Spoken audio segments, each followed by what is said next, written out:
The Secret Subway, written by Shanna Corey, illustrated by Red Nose at Red Nose Studio. This is a story about New York City's first and long forgotten underground train.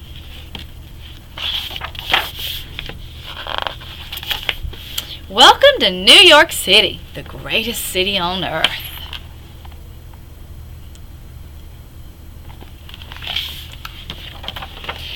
You say it looks crowded, dirty, disgusting?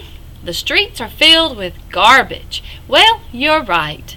See, back in the 1860s when the story begins, there were no subways here, only cobblestone streets. Push carts and wagons rocked and rumbled. Stagecoaches and buggies jaunced and jumbled. Horses kicked up dirt and drivers shouted to be heard. People pressed their way through it all, trying not to get ran over. And it just kept getting worse. Something had to be done.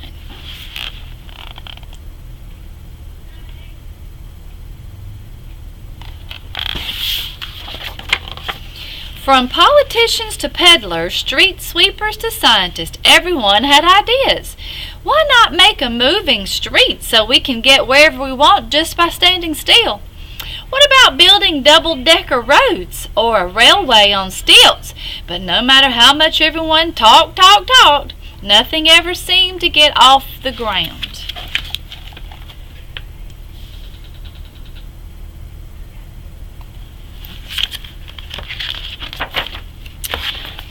Then one day, high above it all, a man named Alfred Eli Beach stared down at the traffic and had an idea of his own. Beach was a thinker, a publisher, and an inventor. His father had owned a newspaper, and Beach had grown up in a simmering soup of letters and words and newfangled notions. He also was a man of action, and if there was one thing he loved more than thinking up ideas, it was making them happen. As Beach studied the street below, the wheels in his brain turned.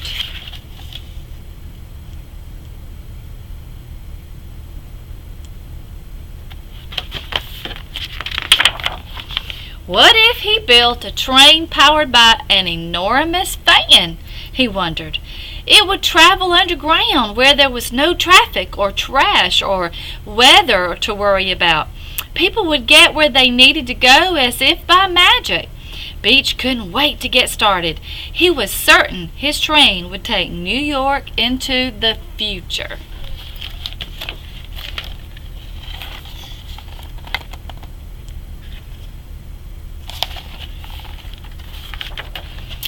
But there was a roadblock. The streets didn't belong to him, and since this would be a great big messy complicated job, permission to tunnel under them would not come easily. So Beach hatched a sneaky plan. He would propose building an underground tube to carry mail instead. It wouldn't be that big, it wouldn't be that messy, it wouldn't be that complicated. No one could object.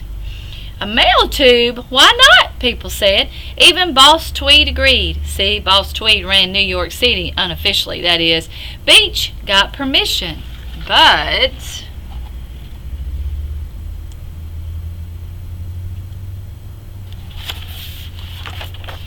he had more on his mind than mail.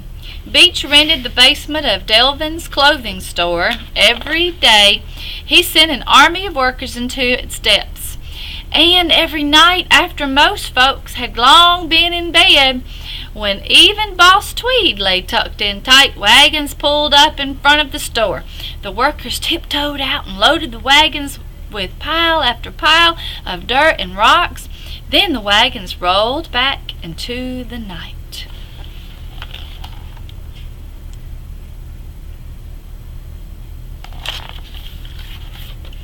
For 58 days and nights, Beach's men tunneled beneath the cobblestone sewers and pipes, moving 16 inches of earth with every press of their tunneling machine, up to 80 feet a day, until one night the workers ran straight into a stone wall. If they removed it, the men knew the whole tunnel might collapse, but they had come too far to stop. So stone by stone, breath by breath, they took the wall down, and when they were done, the tunnel still stood.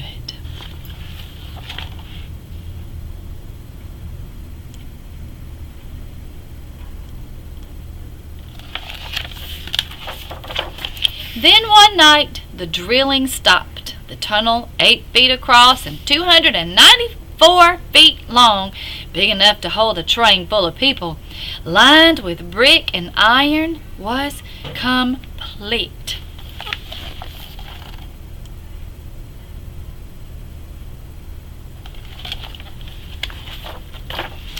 Now a new army of workers arrived, carrying paintbrushes and plaster, curtains and mirrors. When they were done, Delvin's basement resembled a fairyland. Perfect, thought Alfred Eli Beach. It was time to share his secret.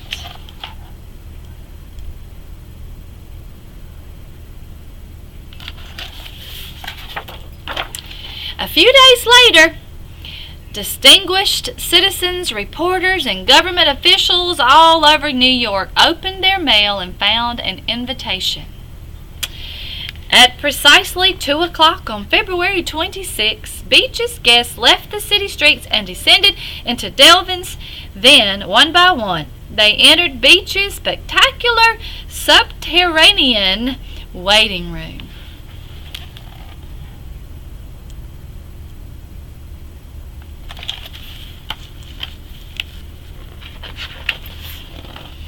Beach had thought of everything. Gas lights glowed, illuminating paintings and flowers, and a fountain that glittered with goldfish. A grandfather clock rang in the hour, and a grand piano played. There was even a tasty lunch spread out on the table.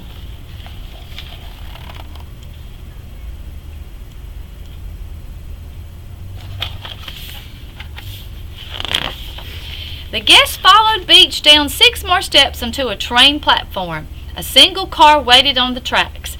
"Remarkable," marveled one reporter. "The railroad of the future," agreed another. "The problem of tunneling Broadway has been solved," cheered the newspapers.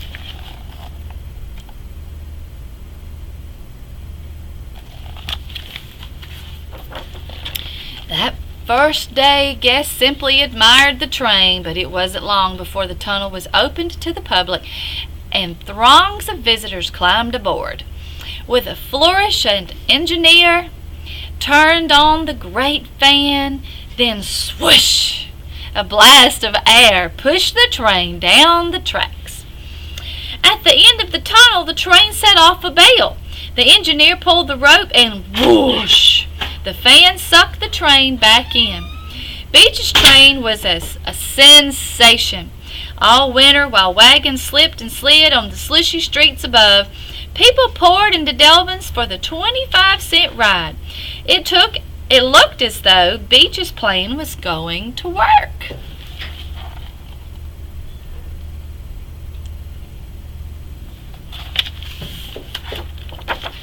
But wait! Some folks weren't so sure about Beach's big idea. Shopkeepers wanted their customers to stay above the ground. Property owners worried that all the tunneling might not be good for their buildings. Others wondered if it might give Beach too much power.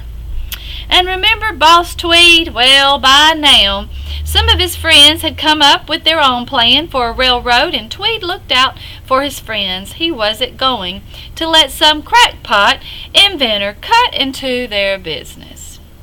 The governor denied Beach's request to expand. Screech!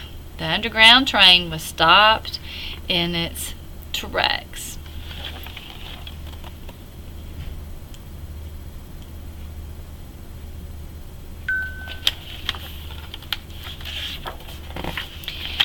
As time passed and the train didn't go any further, the city's curiosity wore off and the stream of visitors slowed to a drip. Deep down in the quiet heart of the city, away from the clattering and clanging above, Beach turned off the great fan and sighed. "Oh well, there would be other ideas, but he had shown New York that one day people might move beneath the streets as if by magic. By 1874, the train that went nowhere had closed. Beach rented out the tunnel as a shooting gallery, and eventually it was abandoned altogether. It might even have been forgotten.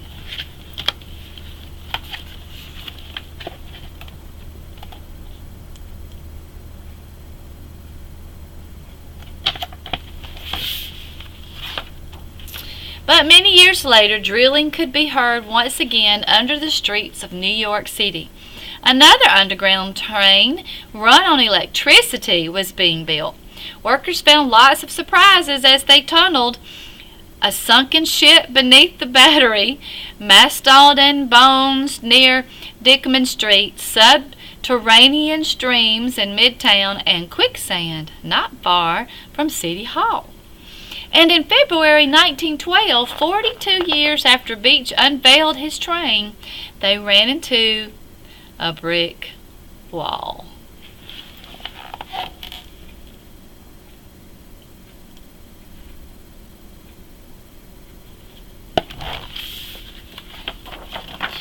When the workers broke through, they found themselves inside Beach's tunnel.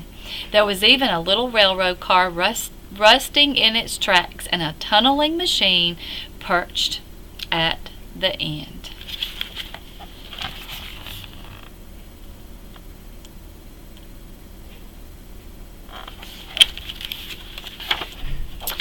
The end. The secret subway.